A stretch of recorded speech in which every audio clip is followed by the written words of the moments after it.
Sa wakas, Beyonce, pumayag na. So ano nga ba ito?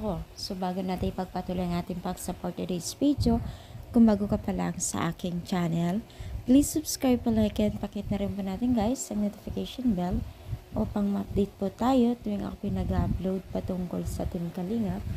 And please support po natin ang buong Team Kalingap, lalo na po kila Kalingap Rab at Kuya Bal.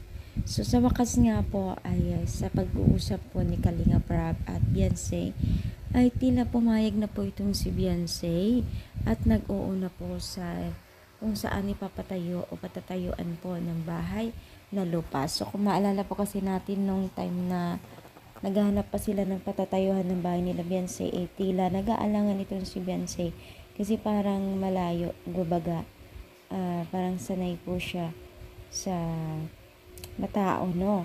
So sa wakas ay pumayag na po siya sa last nilang nakitang lupa na kung saan ay natuwa naman po itong si Kalingap Rab kasi mas malapit na daw ang hatid sundo ni Kalingap Edo kung papayag itong si Beyonce.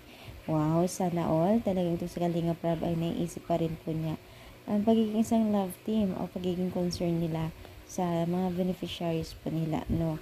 So sa wakas guys, good news talaga ito dahil sobrang napaka-bless po ngayon ni Beyonce dahil po sa sunod-sunod na rin po ang kanyang blessing na natatamo ngayon at from God na, no, dahil ginamit ng Panginoon ang Team Kalingap, no. Sana nga tuloy-tuloy na po ang pagbigay at pagtanggap ni Beyonce ng blessing, no. So ano sa palagay ninyo, kayo ron po ba ay natutuwa na meron ng mapapatayan si Beyonce? Comment down, like po ang ating video.